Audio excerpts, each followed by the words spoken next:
आज मुलाचे फ्रेंड्स सकाळी नाश्त्याच्या दरम्यान आले आणि मी म्हटलं की काहीतरी चमचमीत आणि झणझणीत बनवावं. घरामध्ये नूडल्स होते आणि अशा पद्धतीचे मी नूडल्स बनवलेले आहेत. खूप अप्रतिम सुगंध सुटला आहे आणि मी आता इथे टेस्ट करून सांगते. खूपच मस्त झालेले आहेत. नक्की ट्राय करून बघा आणि ट्राय केल्यानंतर कसे जमलेत मला कमेंट करून सांगायला विसरू नका. चला तर मग आपण बघूयात याची रेसिपी. त्यासाठी मी पाणी उकळायला ठेवलेलं आहे आणि यामध्ये आपल्याला नूडल्स जे आहेत ते बॉईल करून घ्यायचे आहेत. साधारण 4 ते 5 मिनिटात हे छानपैकी मऊ असे हे शिजतात आणि 4 ते 5 मिनिटानंतर आपण एका चाळणीमध्ये घेणार आहोत. गॅसची फ्लेम इथे मीडियम ठेवलेली आहे आणि मीडियम फ्लेमवरती हे आपल्याला नूडल्स शिजवून घ्यायचे आहेत. तुम्ही ते बघू शकता मस्तपैकी शिजलेले आहेत. गॅसची फ्लेम बंद करून घेऊयात आणि एका चाळणीमध्ये आपण हे काढून घेणार आहोत. आणि ह्या नूडल्सला 2 चमचे आपल्याला तेल लावून घ्यायचं आहे, म्हणजे छान मोकळे असे हे नूडल्स बनतात. फोडणीसाठी मोठी कढई घेतली आहे, त्यामध्ये 3 चमचे मी तेल गरम करायला ठेवलेलं आहे.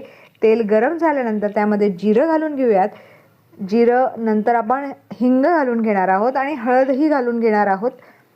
आपण अगदी घरात उपलब्ध असलेल्या साहित्यापासून हे नूडल्स बनवणार आहोत. हक्का नूडल्स किंवा चायनीज नूडल्स नाही आहेत बरं का. हे खूप छान पद्धतीचे वेगळ्या पद्धतीचे बनवलेले नूडल्स आहेत. तुम्हाला नक्की आवडेल. 7-8 लसणाच्या पाकळ्या मी अशा बारीक चिरून यामध्ये घातल्या. 3 मोठे कांदे तेही असे उभे चिरून यामध्ये घालायचे आहेत. छानपैकी मिक्स करून घेऊयात. आणि आता फ्रेश मटार मिळतोय मार्केटमध्ये, तोही मी एक साधारण अर्धी वाटी यामध्ये घालून घेतलेला आहे. भरपूर भाज्या मी घालणार आहे या नूडल्सला, त्यामुळे हेल्दी असे हे नूडल्स बनणार आहेत. रेसिपी आवडली असेल तर जरूर लाईक करा, शेअर करा आणि अजूनपर्यंत आस्वाद रेसिपी चॅनलला सबस्क्राईब केलं नसेल तर जरूर सबस्क्राईब करा. झाकण घालून मस्तपैकी आपण याला शिजवून घेणार आहोत. शिजण्यासाठी मी थोडंसं चिमूटभर मीठही घातलेलं होतं आणि कांदा इथे तुम्ही बघू शकता मऊ झालेला आहे. आता यामध्ये आपल्याला कोबी जो आहे तो असा उभा उभा चिरून पातळसर कापून यामध्ये घालायचा आहे. त्याच्यानंतर मी इथे शिमला मिरची सुद्धा यामध्ये ॲड केलेली आहे. छानपैकी मिक्स करून घेऊयात. खूप सुंदर रंग आलेला आहे आणि हे नूडल्स तितकेच खायला टेस्टी लागतात. आता झाकण घालून परत एक 2 ते 3 मिनिटं ठेवणार आहोत. हलकासा कांदा अजून मऊ झालेला आहे आणि सगळ्या भाज्या ज्या आहेत त्या अर्धवट शिजलेल्या आहेत.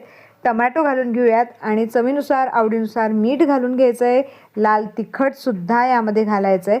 लाल तिखट मी इथे 1.5 चमचा घातलेला आहे आणि इथे मॅगी मसाल्याचं पूर्ण एक पॅकेट मी यामध्ये घालणार आहे. त्याने छान चव येते नूडल्सला. आणि तुम्ही इथे बघू शकता आपल्या भाज्या ज्या आहेत त्या शिजलेल्या आहेत. रंगही खूप सुंदर आलेला आहे. यामध्ये तुम्हाला हवं असेल तर तुम्ही गाजरसुद्धा ॲड करू शकता. आता रंगाचं लाल तिखट मी यामध्ये अर्धा चमचा घातलेला आहे आणि भाज्यांच्या प्रमाणात आपल्याला मीठ घालून घ्यायचं आहे. आणि भाज्या आपल्या पूर्णपणे शिजलेल्या आहेत. आता नूडल्स आपण यामध्ये घालणार आहोत. नूडल्समध्ये सुद्धा आपल्याला मीठ घालून असं मस्तपैकी त्याला लावून घ्यायचं आहे. ही रेसिपी मला माझ्या सासूबाईंनी शिकवलेली आहे. तुम्हालाही नक्की आवडेल. जर चॅनलवरती नवीन असाल, सर्वात पहिल्यांदाच व्हिडिओ बघताय तर जरूर लाईक करा, शेअर करा आणि सबस्क्राईब अजूनपर्यंत केलं नसेल तर जरूर सबस्क्राईब करा आणि मला सपोर्ट करा. खूप सुंदर रंग आलेला आहे. खालपर्यंत छानपैकी मिक्स करून घ्यायचं आहे आणि काही मिनिटातच असे चमचमीत आपले नूडल्स तयार होणार आहे. झाकण घालून मस्तपैकी याला 2 मिनटं किंवा 3 मिनटं वाफवून द्यायचं आहे आणि झणझणीत असे हे नूडल्स तयार झालेले आहेत. मुलांनाही फार आवडतील. नक्की करून बघा आणि सर्व करून घेऊयात. तुम्ही बघू शकता खूप सुंदर रंग आलेला आहे. खूप छान सुगंध सुटला आहे. याचा आस्वाद मी घेणार आहे. तुम्हीही जरूर घ्या. आहा, खूपच छान झालेले आहेत. Thank you for watching my video. परत एकदा भेटूयात अशीच एक छान आणि मस्त रेसिपी घेऊन.